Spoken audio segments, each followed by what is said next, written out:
We love Zencaster because it allows us to record the audio for our podcast and create the video segments we use for our weekly Sister Scoop episodes. Zencaster has helped us make content capture simple. It's now super easy to record a podcast with Zencaster. Log in using your browser and start recording a high-quality podcast right away. Record studio quality sound and up to 4K video with your guests, and feel a sense of zen knowing Zencaster's multi-layered backups ensure you always have your recordings in the highest quality, even if the connection is unstable. If you've thought about podcasting before and realized that you need a lot of different tools and services, those days are over.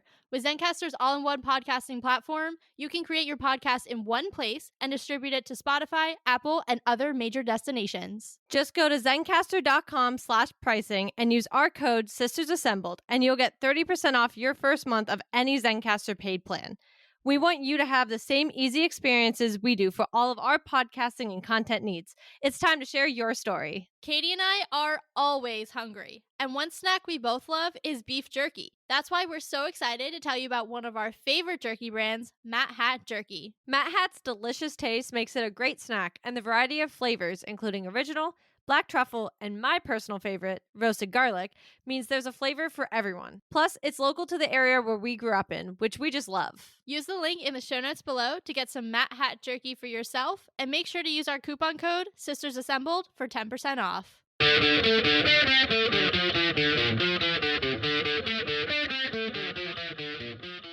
Hello, listeners, and welcome to Sisters Assembled. You are joining us for the third installment of our Fancasting, the live-action X-Men series with our good friend and sometimes co-host Davis, who's back with us for number 3.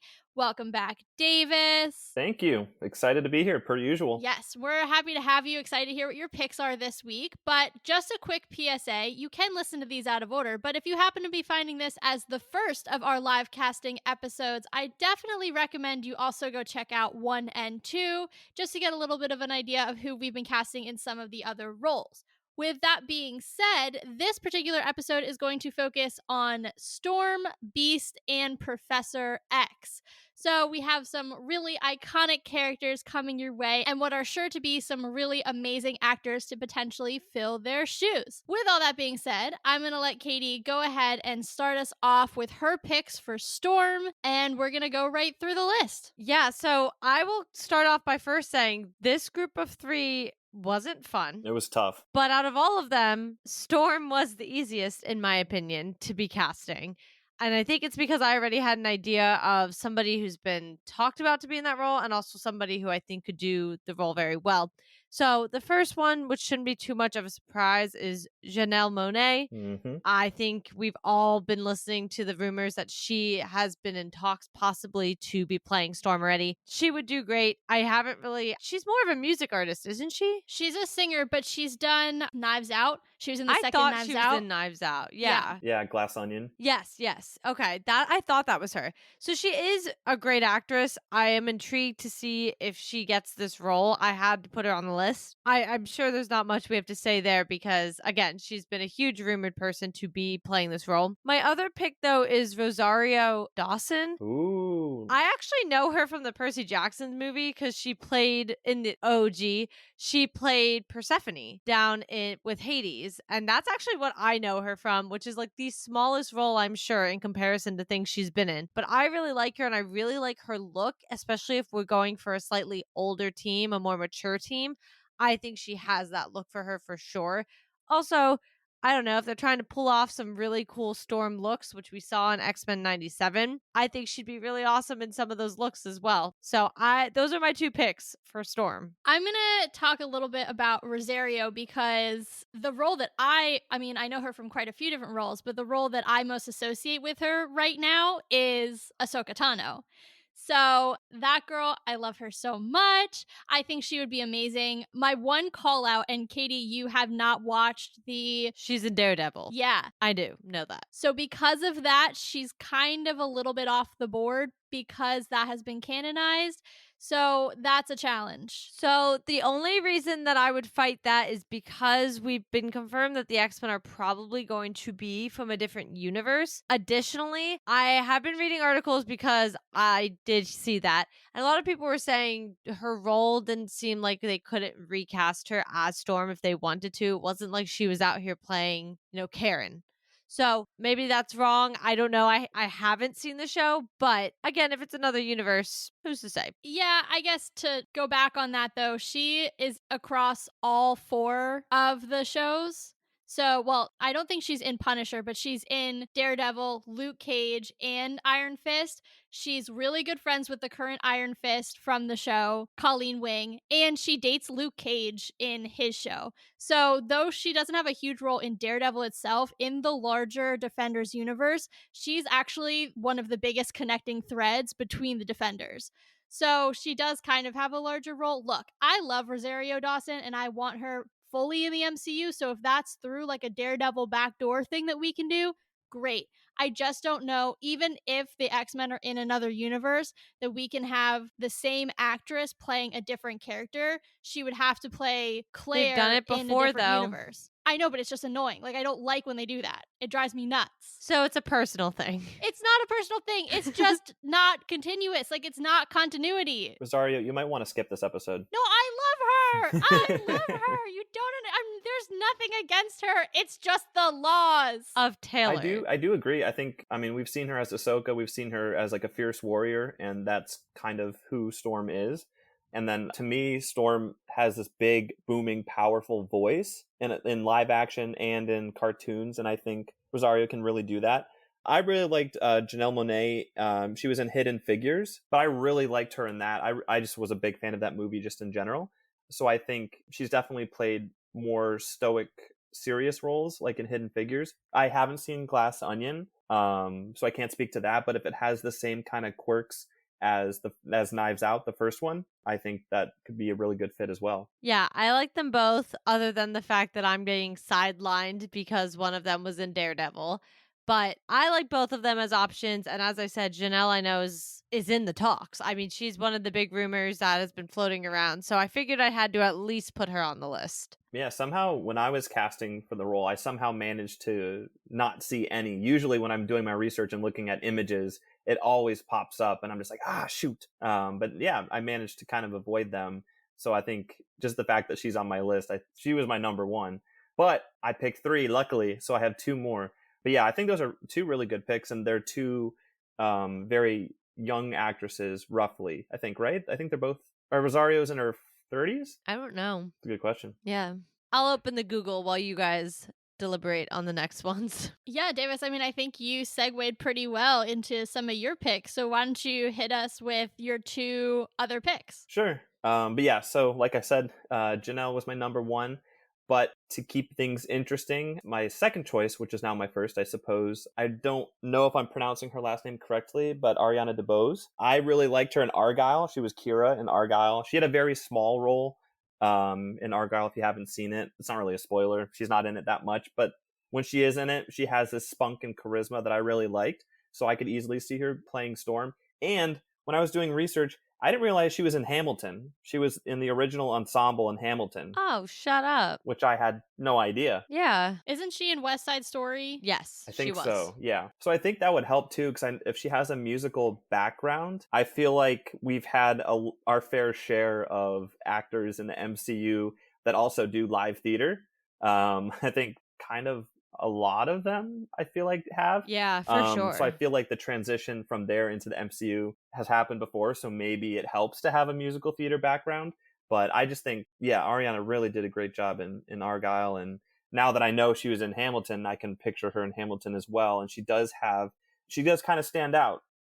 She kind of has this formidability. And even though she was just in the ensemble, you could, I think, pinpoint where she is watching it back. So I think she could be a great choice as well. Yeah, I'm looking her up right now. I really like her look for Storm as well. I I could picture her in Hamilton, but I can't really like remember her as a whole. The only thing I'm going to flag here is because everybody, I've got the Google. We're looking at it live. She supposedly is in Craven the Hunter. Oh, I didn't know that. I did not either. I mean, I didn't know who she was until you just said this. But yeah, so supposedly, obviously, the Google, movies and TV shows tab is not always accurate, especially with movies that haven't come out yet. But she is supposedly in Craven the Hunter. So fun when Sony steals actors for non-real Crappy movies. For not good movies at all. It's not Morbid time. Let's be real. Oh, we can't. I can't. I didn't even see that movie, but I know it was trash. We had to cover it for the show. It was not good. Not good. Listen to the episode. Oh, but I'm glad I didn't somehow see it Madam then. Web was worse. Yeah. Yeah. I think Sony just needs to shut it down, let Marvel do its thing. Marvel knows what it's doing, Sony. Sorry. Give us all the characters. You can what movies did they do? You can focus on making non-superhero movies. Seems like your forte. Honestly, Uncharted was great. Yeah. Just make another Uncharted. Focus on that. That's your franchise. Go. Exactly. So then my second pick, because she was originally my number 3 and I had to shuffle them up, she is a bit older, but Naomi Harris. I really liked her as a potential Storm. She was a Paula in Moonlight, thinking Marvel here, Moonlight, and then she also played Eve in Skyfall 2 James Bonds ago. But anyway, I really liked her look, and I think out of the 3 that I had on my list, she was the one who I could see delivering a powerful monologue the most.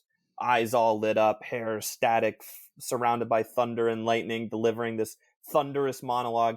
Naomi Harris was the one out of my 3 that I could really picture doing that, which isn't all the character, but I think it is kind of an important one, at least from the iterations that we've seen of Storm so far. I think, being able to kind of command a room is important. Yeah, I like her. I actually do know her Oh. because she was in Pirates of the Caribbean, which is where I know her from, because obviously I love that franchise. I really like her. And to your point, I think this all goes back. We've said it in every episode, and I'll say it again. It all goes back to deciding what version of the X-Men we're getting. Mm-hmm. Are we getting 20-year-olds? Are we getting 40-year-olds? And that's really kind of the gray space right now. Either way, I think she's an awesome actress. She has range for those of you who don't fully understand what she's been in. Like, she has some great range. So I would like to see her. I think she could really play the heck out of this character. The only thing I'm going to flag again is my girl was in Venom. Oh, jeez. We just need to have a chart. I know. Like, red twine connecting everything. I know. She was I feel in like the second everybody's Venom, been in some sort of Marvel product or Sony affiliated product. Yeah. Honestly. I mean, listen, they've done it before. So, and also Sony doesn't quite know like when they're going to cross people over or not, apparently. So, who's to say? She could play this role and we would be none the wiser. Because, I mean, aren't they looking at Sydney Sweeney for a role anyway? And she was literally one of the leads in Madam Web. So I think we could just disregard Sony. Yeah, I think Marvel was letting them play ball for a hot minute during the whole No Way Home era. And even with like Venom 2 and some of that stuff. And then all of a sudden, they put out Morbius and they put out Madam Web. And now it's kind of like, well, you were playing ball and now we're kind of done. So anyway, I think that leaves just me and my picks for Storm. So like the two of you, I kind of went both older X-Men and younger X-Men. I split it down the middle. So my younger pick for Storm is actually someone that we've talked about who wants to play an X-Men, has been kind of vocal about it. Someone that we talked about in a recent Sister Scoop. And it's Keke Palmer. And I definitely think that when it comes to younger Storms, she is someone who is immediately at the top of my list. She's a great actress. We know her from True, Jackson VP, Nope. She's fantastic, and she's got a really big personality, and I think that could really work well for Storm. We talked about what a big presence she is, and I think knowing that Keke has that kind of naturally could really lend itself to a really strong performance in this role. She's a great actress, and I think that's exactly what Storm needs. So Kiki's my first pick, and then my second pick for a slightly older Storm was Issa Rae, who you may know her from Insecure or as President Barbie. She is amazing, and she would totally nail Storm, and I was picturing her, with the white hair and all done up, potentially in the mohawk, and I just was like, she could absolutely nail the look, nail the acting, and bring this home. And I really think she could be awesome in the role. Yeah, I mean, I think those are two great choices. And I didn't even think of Keke Palmer. I mean, she's very talented on the younger side. I haven't seen her in anything recent, but just clips and interviews that I've seen of her, I think she has like the charisma and just the presence. Like when she's on screen, like you want to be paying attention to her. And I think that's important for Storm. So who's the actress you said was President Barbie? I'm blanking. Issa Rae. So I think obviously has already played like kind of like an authoritative figure or like a leader, if you consider President Barbie. But I didn't even think of her, but I think that's a fantastic pick just because she does have, again, I think I keep repeating myself, but has this powerful presence that commands a room. And I think that's what Storm needs to do. But I think those are great picks. I like them a lot. Thanks. Yeah, I like those. I purposely didn't do Kiki because I knew you would. So that's why I was like, I will pick Janelle because she is also one of those being talked about because I knew you would pick Kiki. So I am behind that choice. We've talked about that, as you said, on a Sister Scoop episode. As for Issa, I love her. I think she's great. I loved her as President Barbie. I want to flag, although it's not the same, I understand. She voices Spider-Woman. You're right. In the not Beyond. Beyond hasn't come out yet, but the Spider-Verse movies. Not that that's the same because obviously her face is not in those movies, but also in a Sony movie. So I'm flagging everybody, guys. That's just my job tonight. Sony, Step back off. Sony. Why are you stealing the storms? Don't kill the messenger. She really nailed that voice acting role. And again, I feel like Storm has a pretty recognizable voice. So yeah. She obviously has the chops. And she's done, yeah. So that actually, if anything, like to me, boosts her even higher because she's proven that she can really act with just her voice. Again, in a live action, she wouldn't be doing that. But Storm literally commands the weather. So I feel like I need a powerful voice behind that. Like I just need to hear the voice and then she appears kind of thing. Yeah, true goddess. That's what we need. Like that goddess presence. Yeah. And I actually think all of the people that we named could actually go ahead and bring that goddess like huge presence to the role. So I have to say, we've struggled with some of the other characters, but I think Storm as a group, we've actually really nailed with really, really strong actors who can really bring that to life. Because it's probably the hardest role out of almost any of them to nail because of who she is and how strong she is and the presence that she has. Yeah, it's ironic because the rest of this episode's about to go downhill. Yeah, it's really tough. Yeah, I was going to say, aside from the flags of Sony stealing these actresses, it's actually one of the first characters that I think we relatively all agree so far. Yeah, I liked everybody's choices. Yeah. I could be happy with any of the 6 if they were casted. Yeah, for sure. Now, here it gets a little tough. We're going to go into Beast. It's funny because I'll just speak for myself for a second. Beast was interesting because I both was like, it could be anybody but nobody. Yeah. So let's just dive into it. Katie, give us your actors for Beast. Okay, but I want to preface this with, I reached a point with Beast and Professor X where I just was like, I'm just putting somebody down. Right? Like I have to have a name and I'm not really sure who I'd put.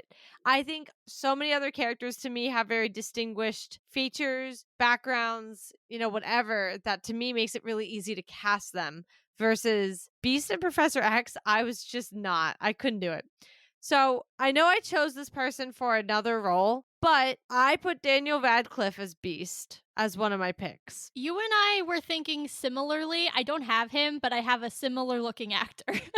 Yeah, I don't know if it's because I'm thinking like Beast is like this little sciencey man and I'm thinking like that way. I don't know. I'm like thinking of Harry Potter. I'm like, well, he had glasses. Like I could see him. I could see him have glasses again. Like I don't He's a know. nerd. Yeah, Just say it. He's a nerd. Yeah, like I don't. That's probably the weakest reasoning we're gonna have on this podcast for anything. But I just was like, yeah, I could kind of see it. Like he could pull this off. And to your point, Beast could be like anybody but nobody at the same time. And I just kept thinking, well, if he's blue, like if they decide to do the more, what is that called? The mocap? Is that what that is? Yeah, motion capture. Okay, because I know sometimes they do, because like the makeup and stuff. So I wasn't sure.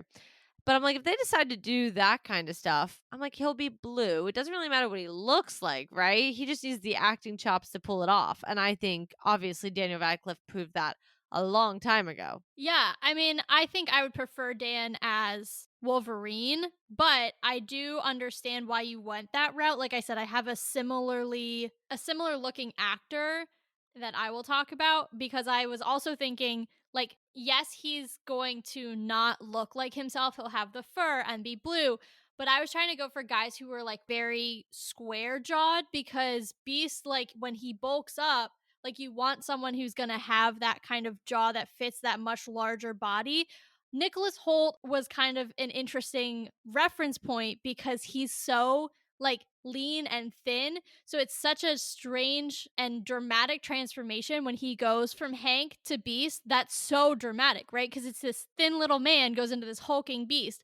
So I was thinking, okay, you can go that route and go like super big transformation, or you could go kind of, I think, what you were thinking, Katie, which is this man who's generally a little stockier, has a little bit of a larger jaw, a stronger jawline, and that transformation from man to literally beast is going to be a little bit more subtle. So I don't hate it. I just think Dan might be better placed in a different role. Yeah, I definitely, like I said, struggling. These are not some of my better picks.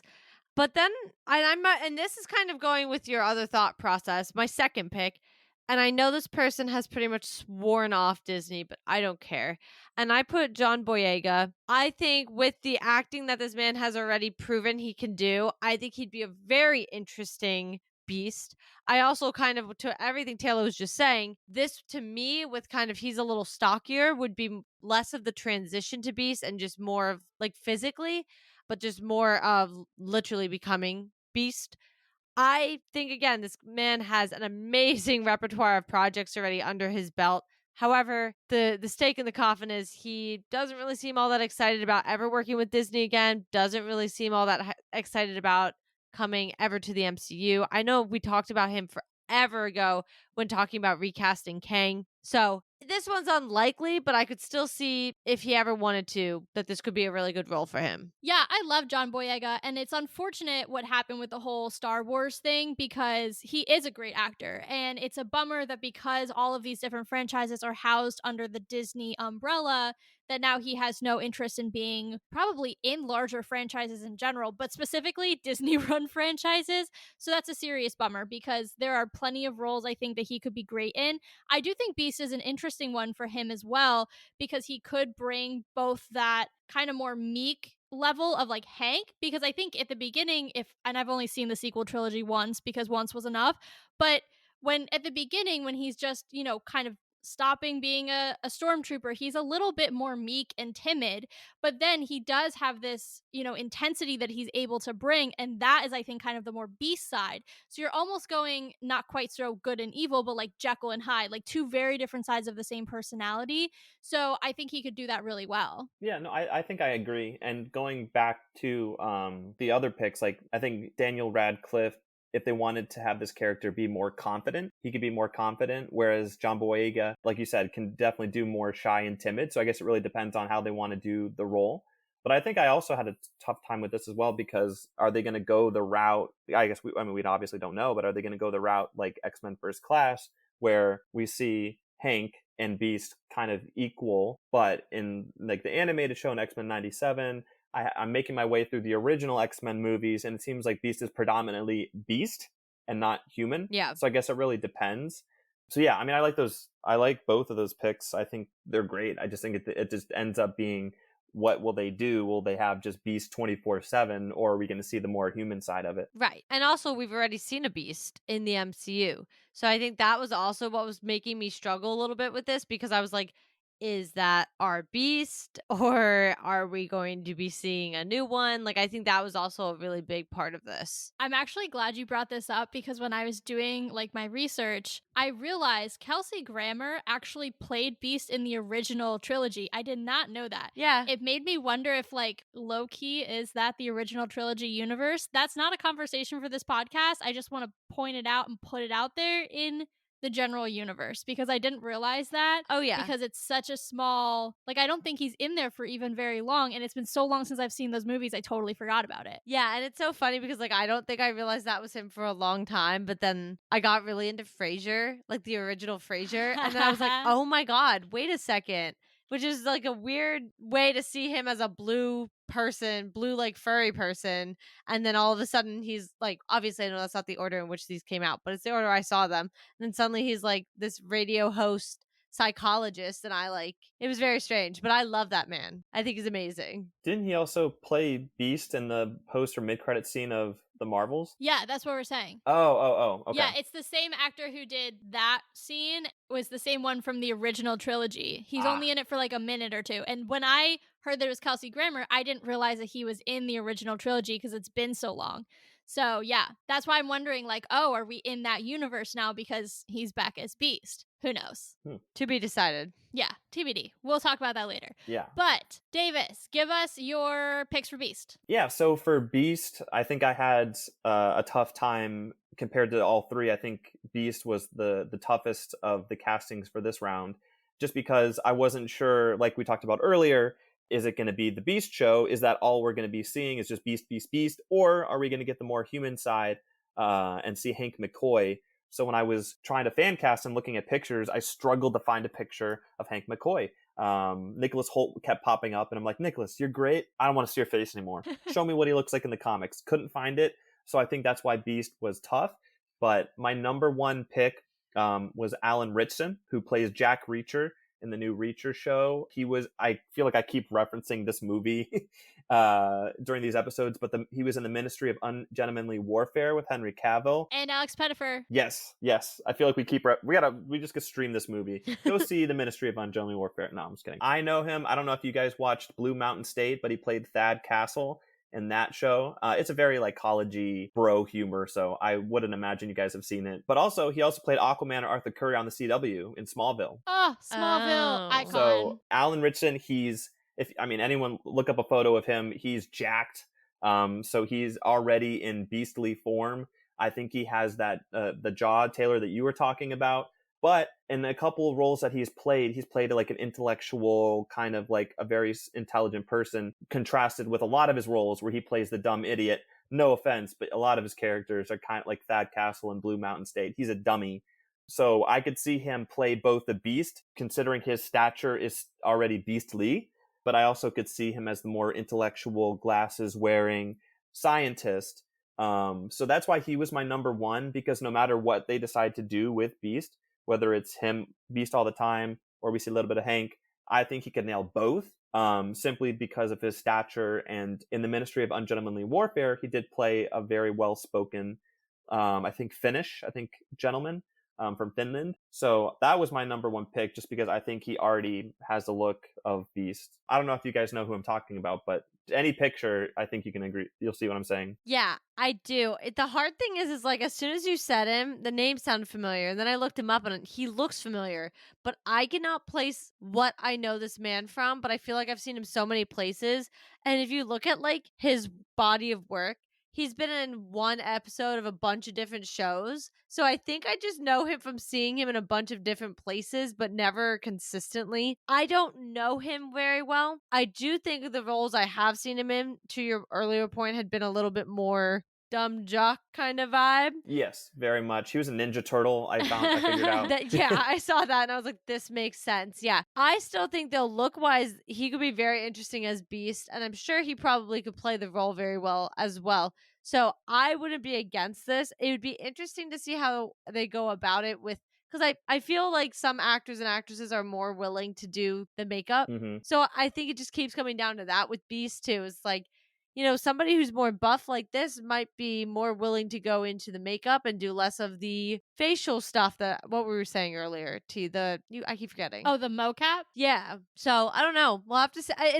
We'll have to see if they go practical or more digital. Yeah. But I think he could be an interesting practical person. Yeah. I think the biggest reason I chose Alan was simply because I've only watched like maybe 5 or 6 episodes of Reacher, which is the non-Tom Cruise Jack Reacher show that's on Amazon.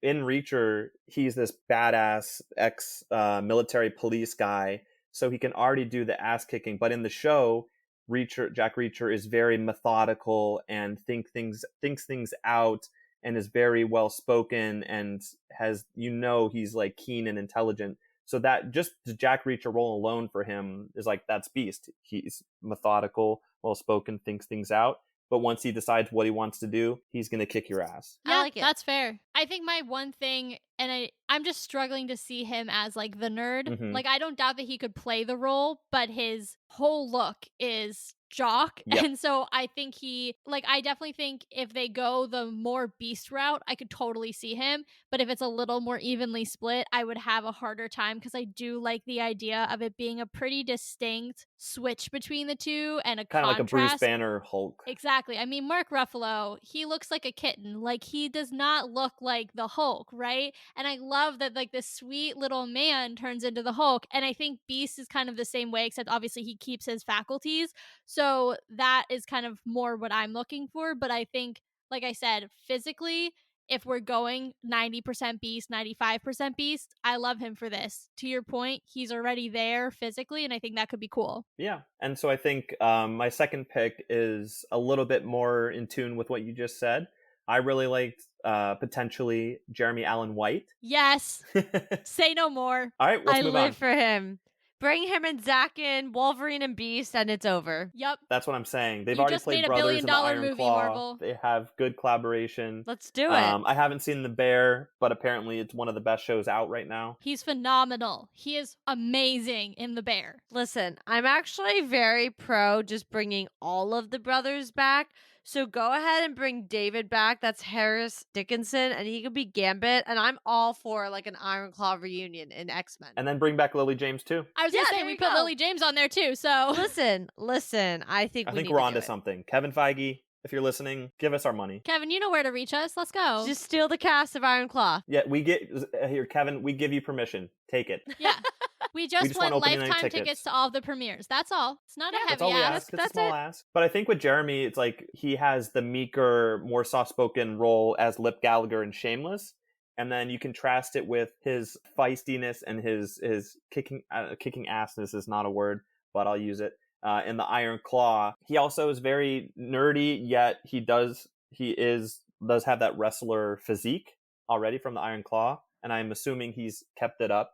So I think that's kind of why too. I saw the Calvin Klein campaign. He kept it up. Don't worry. Oh, he kept it up? Okay, good to know. I'm not very up to date. I know the trailer just dropped for The Bear. But yeah, so that's really why I chose him, was like, he can play the nerd, he can play the muscle. Yeah, speaking of The Bear, Carmi is an interesting person to look at because himself, outside of the kitchen, he's actually very meek, and then you get him in the kitchen, he's a literal beast. So I love that because I think that role is a really good kind of microcosm of how intense Beast can be, but then also how kind of mild, he can be, both as Beast realistically, but potentially also as Hank McCoy. So I freaking love this casting. Yeah. I think it's better than both of mine, to be honest. This might be my favorite guys, of all time. Stop. Look That's at too you, much. Davis. It's too much. Guys, come on now. You said the word Jeremy Allen White, and that was all you needed to say. I was sold. All right, join us next episode. This one's over.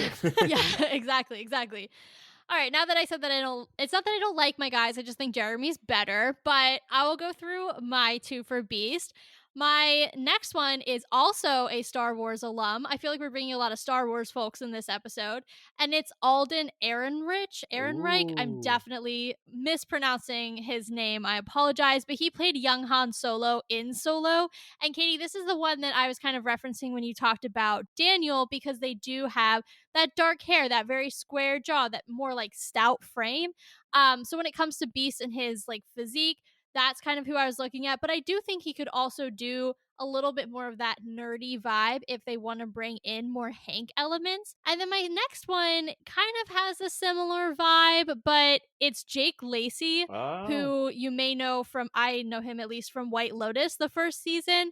Again, kind of that more square-jawed, stocky guy. He's a little less stocky than Alden, so maybe he could do a little bit more of the Hank thing. I could definitely see him in some nice spectacles and really giving off that real serious nerdy vibe. But those are my guys for Beast. Yeah, so the second one, I know him, Jake Lacey, as Plop in The Office. Oh, That's yeah. kind of where I know him from, which he pretty much just plays this nerd, but he does have a confident side, so I can definitely see it. And I think he would nail the scientist look perfectly while having kind of like, once you take the glasses off, the Beast side coming out. So I think those are two great. I mean, I kind of agree. And I don't know. I don't think Jeremy Allen White pick is leagues ahead of them.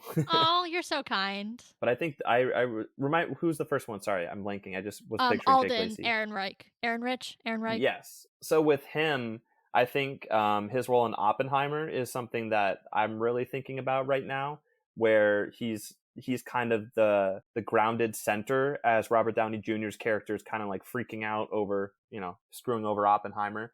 Alden's character is very grounded and kind of keeps the room together, which I think the scientist side of Beast really does well. So I think I mean, both of these picks I think I could easily see as Beast. So I don't know either of these men in any way, shape, or form. I could tell by how quiet and focused you got while Davis was talking. Because I'm really out here trying to Google. But the only thing I will say, since I have very little I can add to this conversation, is Alden is supposedly, as of IMDb, because I didn't want to just go off of Google, in Ironheart. Oh, I didn't know that. Yeah, I didn't either until right now. Hot off the press. Right from Star Wars to MCU, the pipeline is strong. Yeah, but my point of saying that is I think that diminishes his chances of likely playing this role. True. Who is the other one you said? Because I can not find this person to save my life. Jake Lacey. I'm looking for Glacy, and I was like, this is... Oh, okay, because I know you said in The Office, and I knew exactly... I pictured him immediately, and then I couldn't find him. Yes, okay, he could be interesting. I think his people look, like his regular day-to-day look, I don't see it, but I could see a transformation. I'd be open to seeing a transformation, and if he could pull off being blue and furry, which is the criteria. Okay, I'll take it. Moving on to our final character of the episode, Professor X. I'm so excited to see who you guys put for this one because mine is all over the place.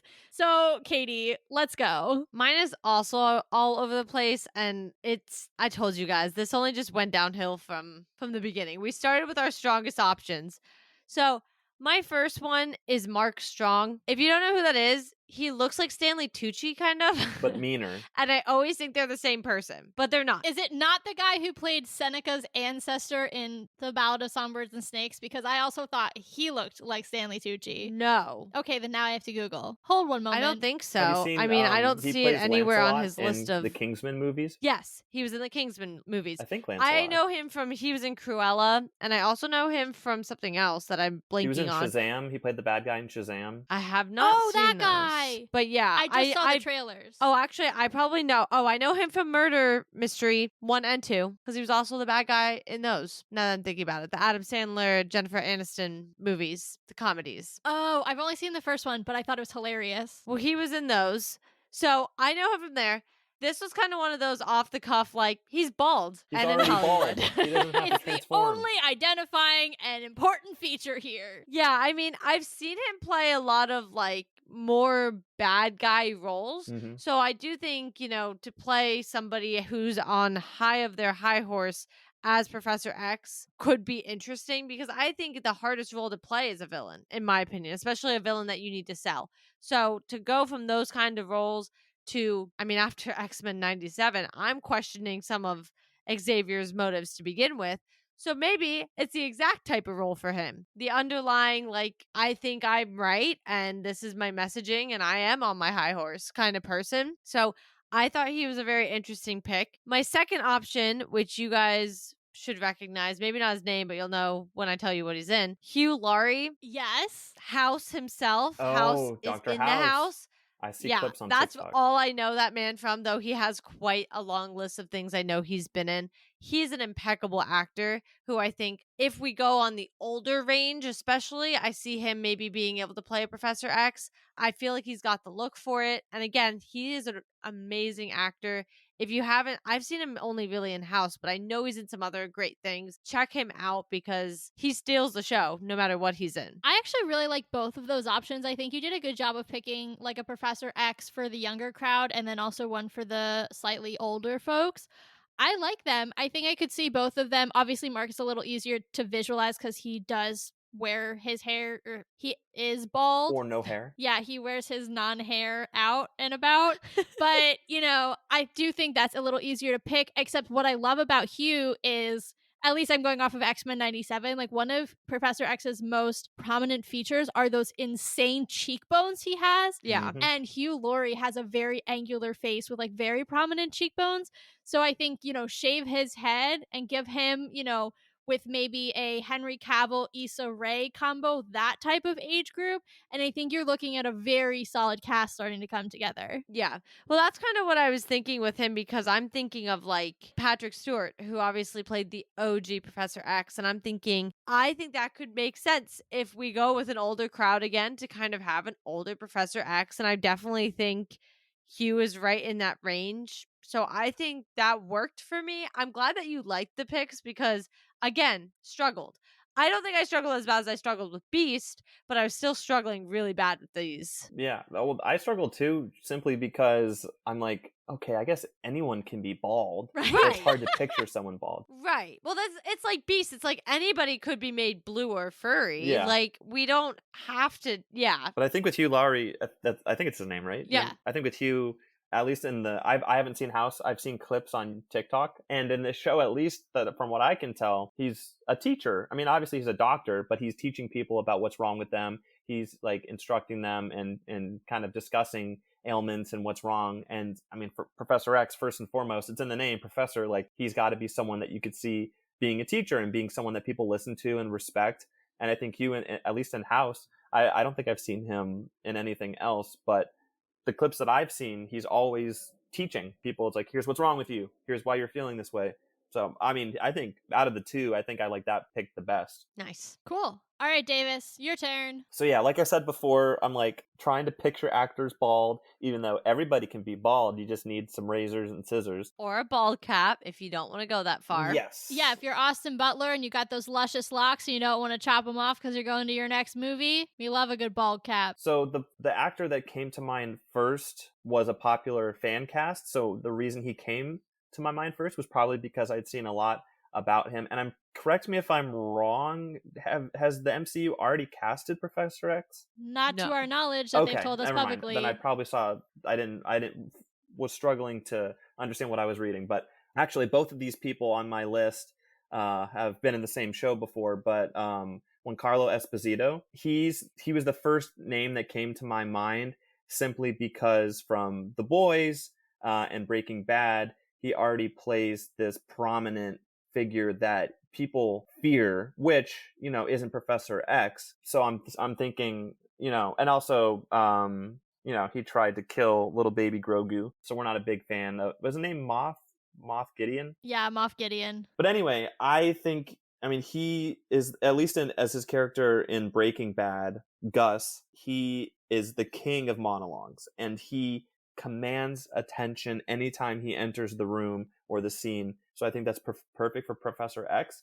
And I think this would give him a good opportunity to break the typecast, because he pretty much plays villains 90% of the time. So I think this would give him a good opportunity to break that mold and play a good guy in Professor X. So I think he was my number one choice, simply because I could already see him being a leader, being a teacher, and being someone who, when they're big and powerful, you're fearing them. Obviously, Professor X, the bad guys are fearing him. So hopefully no one good is fearing him, but I think he would be a great pick. And I think he might be the most fan casted that I've seen, or the one that people are talking about the most. Yeah, I think my only thing with him is he's come out and pretty much said he's not Professor X. He does have a role in the MCU, but he's told us at various different conventions, he said it's not who you think it is. And most recently, he's said that he's going to be in a TV show. And knowing that the X-Men are getting a movie, I feel like no. So I see where you were going with this one, but he's been a little bit loose-lipped about what his role is, and it seems to be pointing away from Professor X. He pulled a Tom Holland. Yeah, truly. Okay, so I'm moving on to my second pick, also from Breaking Bad. My second choice for Professor X is Bryan Cranston. I almost put him. I also almost put him. It helped that I've already seen him bald in Breaking Bad, but I just think he has that powerful glare and look and voice. And watching Professor X, go to work in the X-Men, old X-Men movies and in the TV show. You need someone whose voice is going to echo off the walls and to be powerful and to be a voice of reason. And I really think Bryan Cranston can pull that off. I would prefer him as actually Doctor Doom if they wanted to cast him as Doctor Doom. I know that's not what we're doing right now, but yes, Bryan Cranston. I just hope people don't see him bald and think, oh, it's Walter White from Breaking Bad, and they can't get past that in their mind simply because, I mean, I think Breaking Bad, in most people's opinions, if they've seen it, is one of the best shows of all time. So if he's too iconic from that role, I can see why they might shy away from him, but yeah, Bryan Cranston, my number 2 pick for Professor X. He's definitely I got like the look. that one. Yeah. Because I also almost put him. So anybody I almost put on my list, I'm like, yeah, that's a great pick. Yeah, great minds They didn't think quite alike. make mine, but they were fine for you. All right, last 2 picks of the episode, and it is all over the place, friends. So my first pick is also a Doctor Doom pick, who I'd actually rather see in that role, but I thought he could do something interesting with Professor X, and that's Justin Theroux. And I think I talked about kind of the cheekbones being a really important thing. That man has cheekbones for days. And I was trying to imagine him bald, and I think for the younger X-Men, if we go more of a Kiki Palmer route and her age group, kind of like the Austin Butlers of the world, I think he could be a really interesting, he's probably 15, maybe 20 years older than them, and that's perfect for that kind of age gap between Professor X and the X-Men. And I just feel like give him either a bald cap, shave his head, but with that face and the very angular nature of it, I could actually see him being a really interesting Professor X.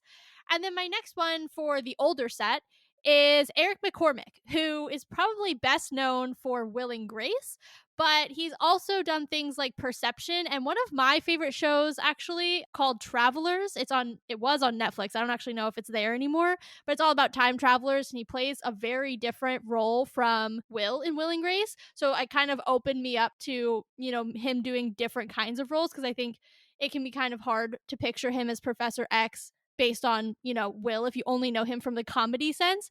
But seeing him in more serious roles, it kind of opened that possibility for me. And I think, again, shave his head, put him with that older set of X-Men, I could definitely see him being a really interesting Professor X. I have some mixed feelings about both of your choices. I knew you would. We wouldn't get through an episode if you didn't rip me a new one. True. So I'll leave Katie to it to air her grievances. I don't know. My thing's just kind of, I just don't feel it. And I think I've said this in other episodes, I need to at least be able to look at them and feel that they can really fill that role before I look at anything else.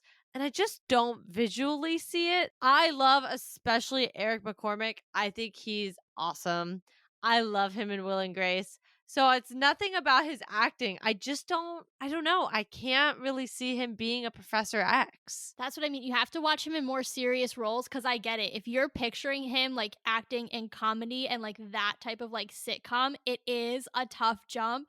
But if you've seen him in some of his like more serious, like Perception, he's a neuroscientist who's helping aid in like solving murders and stuff. And even though it's funny, it's a little more serious. And then you go to Travelers, which is actually like super serious and like very, not dark, but like it's much darker than like a Will and Grace, that's for sure. And I think if you've seen him in some of those roles, you realize he has the chops to do the real dramatic stuff. But I get what you're saying, that like if you only know him from Will and Grace, you're like, how can you go from like that super comedy level to something that's a little bit more serious and like, again, someone with a lot of gravitas. So I understand what you're saying. I'm only going to beseech you to watch other things with Eric McCormick to see the breadth of his acting abilities. Okay, fine. Otherwise, Justin Theroux, am I looking at the wrong person, or am I correct in saying this is Jennifer Aniston's ex? Correct. What has he been in? Nothing. Honestly, he's most famous for being Jen's husband. Oh. Yeah, that's why I said nothing. That's why I was like, the only things that come up with him are pictures of Jennifer Aniston. That's why I was like, oh, I don't really know anything about this man. I don't like him. Like, I don't like him as a pick, personally. Rude. But he's actually my pick for Dr. Doom. I just was really struggling, and I was like, oh, he's in my back pocket for a different character. I'm just going to put him on there. Professor X is hard. He is because hard. he has, other than those cheekbones, I was like, Eddie, man with cheekbones will do. I'll shave his head myself. Like, it's just tough. It is tough, especially when you have Magneto, who I feel like we all had really great picks for. You have to think about the fact that these two men are going to be standing across from each other constantly. Yeah. And it's very hard, especially because I think this past season of X-Men 97 especially has opened the floor to Magneto a lot more than I think Professor X. So I struggled so hard. I know we all did. So I'm glad I wasn't alone. Yeah. All right. I think on that note, we're done. This is it for our Storm Beast Professor X triple header today. It was an interesting mixed bag. I think we started off well and may have trickled off toward the end, but it happens. Anyway, this is the third episode in our series of Fancasting the X-Men. We have one more to go with 3 more characters next week, and then we'll do something else. Who knows? We'll figure it out. But if you're looking forward to any future coverage, we are going to eventually start ramping up for Deadpool and Wolverine. So that's something to look forward to. Make sure that you are subscribing on your podcast platform of choice. Also checking out the website where we house the blog, and basically everything related to Sisters Assembled can be accessed from that central location. So make sure you're checking it out and going one step further and bookmarking it because it's a good spot to have. Yeah, and you guys can also give us a follow on Twitter at SisAssembledPod, Instagram and Threads at Sisters Assembled, and also subscribe to our YouTube channel, also at Sisters Assembled, where our Sisters Scoop, lots of S's coming out of the way here, where our Sisters Scoop is every week, and that is our Marvel news segment. So go ahead and check us out there. As T mentioned, we are doing one more fan casting, so Davis will be returning one more time next week, at least for now, to help us do that. But we've been so thankful for him being here the past few weeks. We're very excited to continue. So make sure you guys tune in for that episode, as Marvel just blew your mind. So let's talk about it.